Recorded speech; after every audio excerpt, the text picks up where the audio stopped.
Emma's genius idea of the day was ARTIS Amsterdam Royal Zoo, which she sold as a relaxing outing.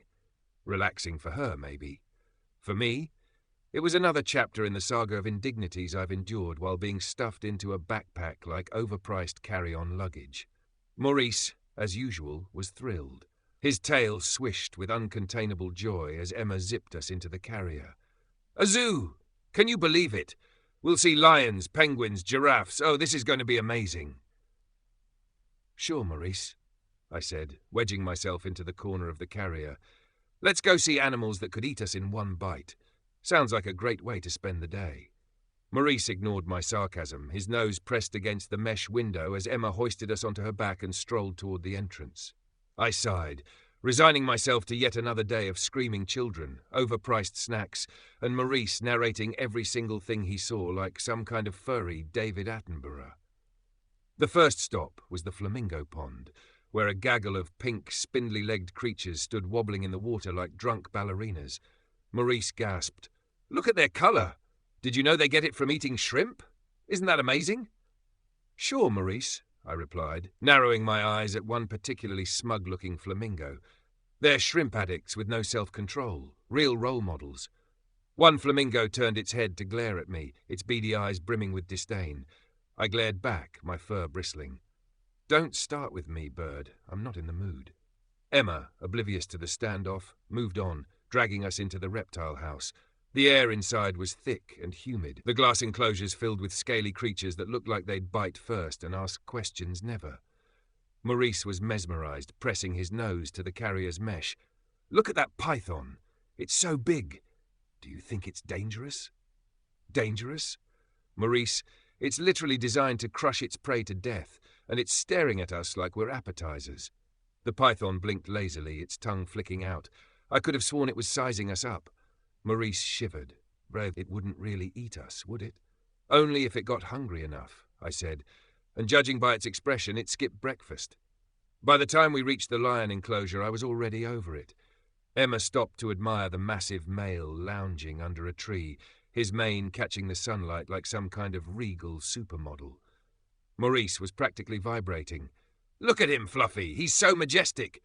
He's a house cat with better PR," I muttered, though I couldn't deny he was impressive. Then Emma did something unexpected. She set the carrier down, unzipped it, and let me out. "Are you kidding me?"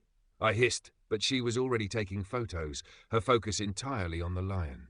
I stretched and hopped out cautiously, my claws clicking on the pavement. The lion's golden eyes flicked to me, his gaze sharp and unyielding. For a moment, the world seemed to stop. It was just the two of us, predator and smaller predator, separated by a thin pane of glass. I puffed up instinctively, my fur standing on end. Memories of the bear fight surged forward, unbidden. The roar, the claws, the raw adrenaline. I hissed, my tail lashing as I took a step forward. The lion's ears twitched. He blinked slowly, almost lazily, but I saw it, the flicker of recognition.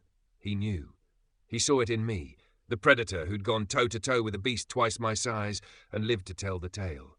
And then, to my utter astonishment, he backed off. A massive paw lifted, then lowered as he turned away, his regal indifference restored. Maurice watched from the carrier, his jaw practically on the floor. "Fluffy, did you just intimidate a lion?" I shook out my fur and turned back to him. "What can I say?" He recognized greatness. Maurice laughed nervously, or insanity. Emma, clueless as ever, zipped me back into the carrier and moved on.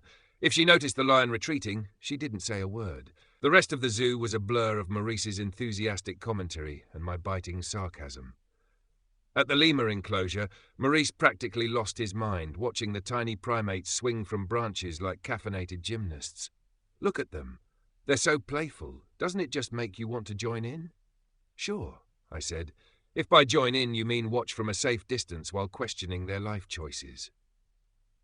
The penguin exhibit was next, where Maurice gushed over the waddling birds in tuxedos. "They're like little gentlemen. Look at how dapper they are." "They're fish cosplaying as birds," I replied, "and they smell like it." By the time we reached the butterfly garden, even I had to admit the day hadn't been all bad. Emma let us out again, and Maurice spent a solid 15 minutes chasing butterflies with the kind of joy that only he could muster. I lay on a bench, watching him with a mixture of amusement and exasperation. But then it happened. Emma decided to end the day by visiting the Llama pen. A group of the fuzzy, haughty creatures stood chewing lazily, their big eyes half-lidded with indifference. Emma crouched near the fence, aiming her camera to capture the perfect shot. "Aren't they adorable boys?" she cooed. Before I could deliver the sarcastic reply forming in my head, one of the llamas leaned forward and spat. It wasn't a little dab of saliva either. It was a full-on wet, greenish glob that landed squarely on Emma's face. Maurice and I froze. For a moment, the world seemed to stop. Then Emma let out a shriek that could have scared the flamingos out of their feathers. Maurice was trembling with suppressed laughter. I, on the other hand, felt no need to hold back. That, I said, my voice dripping with amusement, was the highlight of the day. Emma stormed back to Vandolph, muttering under her breath as she wiped her face with a handful of tissues. Maurice was still giggling as we settled into the carrier. "Well, Fluffy," he said, his voice shaking with laughter, "I guess she really got a taste of nature." "Nature," I replied, curling up beside him, "just made my entire week." To be continued, hopefully not involving any more bodily fluids.